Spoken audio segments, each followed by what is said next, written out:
there's still a lot of confusion over diets.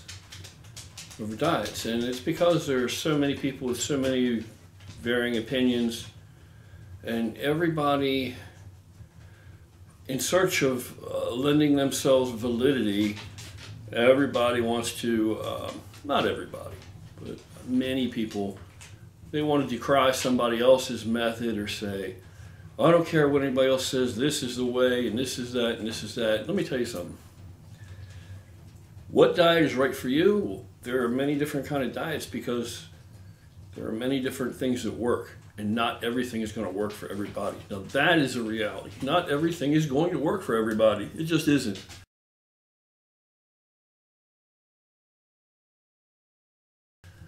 So people that want to have like one basic, reproduction of the same diet again and again and give it to everybody, everybody's not going to succeed on that diet. And people are going to succeed to varying degrees. I've actually seen people before that were terribly resistant, and their metabolisms were so screwed up because of the way they've been eating, the things they've been doing and trying, that it really was a challenge to come up with the right thing, the best thing to do with them. And when we're talking about diets right now, I'm talking about people that are trying to lose body fat and or just body weight. And they're two different goals. They're hugely different goals, and they require different diets. Totally different diets. Probably the main distinction between, if I'm just going to talk about two different kinds of dieting, and there's more than that. There are so many different ways to do things, but the basic, simplest thing that people think of when they consider a diet, a nutritional plan to lose weight, they think of cutting calories back, a reduction in caloric intake. That's basic, lose weight 101, almost foolproof. Okay, so is there anything wrong with that? No, nothing wrong with that if you're just trying to lose weight. If you're obese or you're quote unquote fat and your goal is you just want to not be fat anymore, then that will work for you, sure.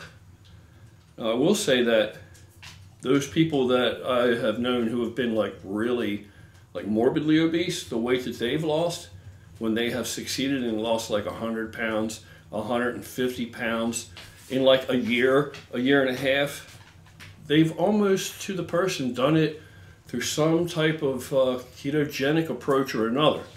No matter what they've called the diet, or no matter whoever came up with the plan, or maybe they went to some of these diet, basically a company, they have their own individual little spin, but it's still a keto diet.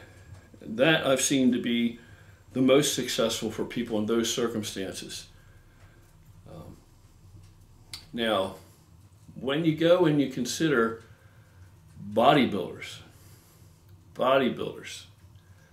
are bodybuilders I know that employ ketogenic diets and ketogenic approaches and variations with great success. I've even done it sometimes just to get weight off initially. But do bodybuilders really just do the old cut calories bullshit? No. No. Welcome to the real world. In the real world, real bodybuilders, real shit? No.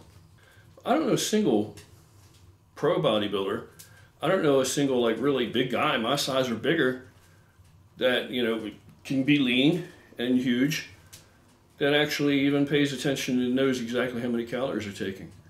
And I don't know anybody that reduces calories to lose weight. No.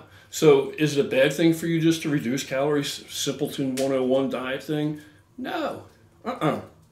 For normal folks, and we're abnormal. For normal folks, yeah, whatever works. If that works, it works. You know what I mean? And it probably will work.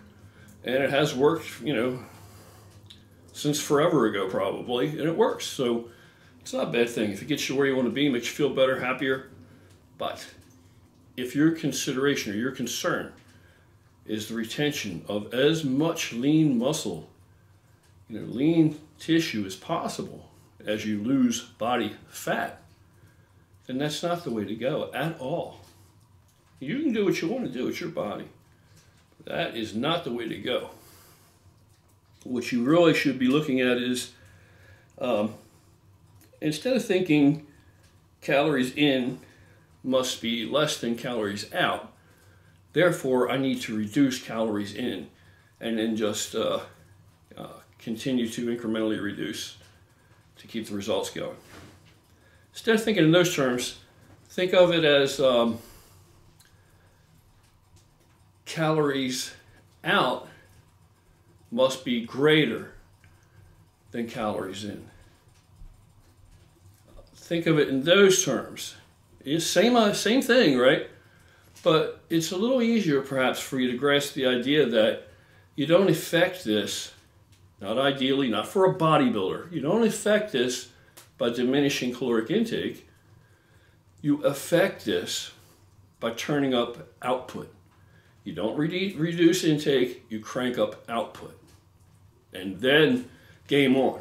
There are so many ways to accomplish that, so many ways. You hear the term thermogenesis or thermogenic. That's a good, useful tool, right? Or concept.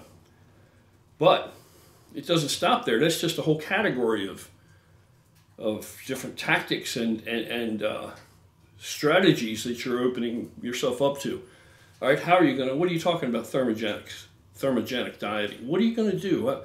Okay, you have exercise-induced thermogenesis, which means your output calorically, the expenditure, is going to incrementally increase rather than diminish the intake through exercise. That's exercise-induced thermogenesis. And then I've been through this ad infinitum, and people apparently just don't get it. That's one way. That's probably the most common way. But there's also nutritionally induced, dietary induced thermogenesis. So how do you accomplish that? Well, because some foods cost more to just chew up, swallow, and assimilate, process, be metabolized by the body than other foods. So this is a whole system, and when you begin to look at things this way, and that's not all, there's also climate-induced thermogenesis, right, through temperatures, where people figure if I wrap up and sweat more, I'm going to burn more body fat. Not necessarily so, because you actually burn more body fat in a colder environment. You got to keep that core temperature up. You don't make it easy by keeping yourself warm. You heat up, and it continues to dissipate into a cold ambient atmosphere. You understand? And then it goes on from there. And your body has to continue to calorically stoke fire to keep body temperature up, core temperature up. This is also, as you consider thermogenesis as your means of losing body fat when you go to diet down, then you're going to do the opposite of that and select foods that are the opposite of that, have the opposite effect to bulk up. Yeah, does this sound complicated? Yeah, it is a little complicated, but it's not that complicated once you get your mind around it. Okay, certain foods cost more than other foods for you to digest and assimilate. What is the coin of the realm to pay for cost? Calories.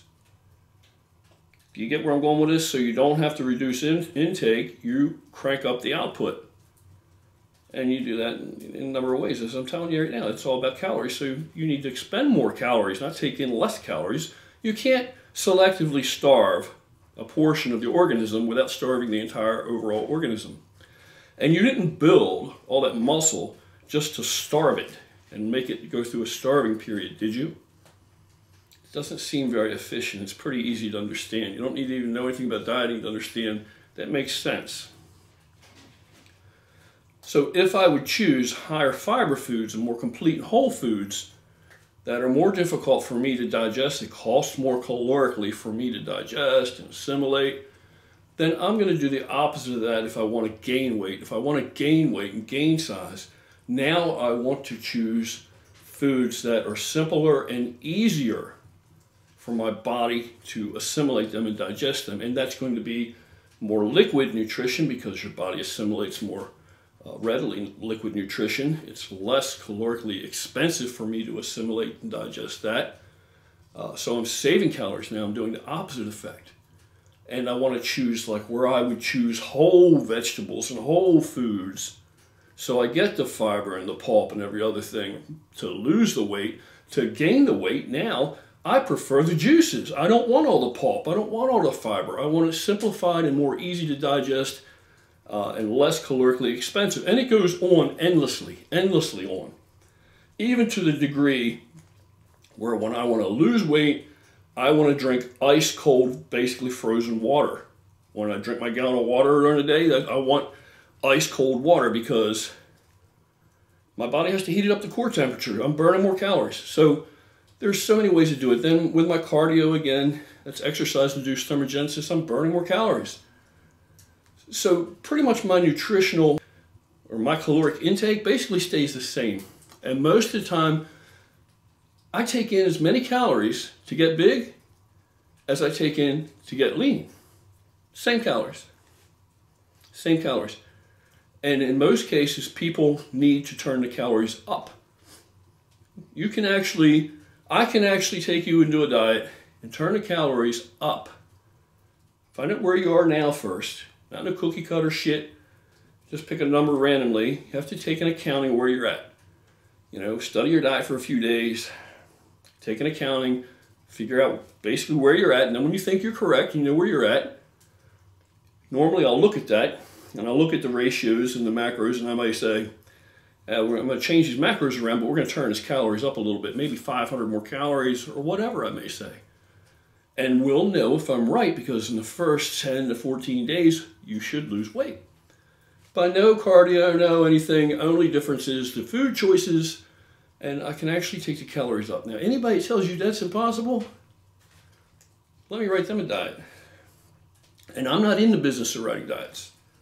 I did it a little bit and tried it, but I'm one of these people that, for me personally, there are other people that are probably very good at it. Don't doubt it. Don't have any reason to doubt it. But I want 100% success because I feel bad otherwise. 100%. So I don't feel that I can do what I do, the best I can do, through the internet. So I don't have a horse in the race other than just to tell you what the reality is and the real deal is. So will just cutting, diminishing input, are you going to lose weight? Yeah, sure, you're going to lose weight. You're going to lose muscle too. Now, true, you're going to lose fat at a faster rate than muscle, but you're going to lose muscle. Depending on how much weight you have to lose, it's going to determine what you got left in the end. And it's bad enough already that most people, if they're carrying fat, they don't carry the muscle they think they carry. And it's a rude awakening for many people the first time they truly diet down at what's left. So between that shock of reality and a less efficient diet, that can make a huge difference what's left.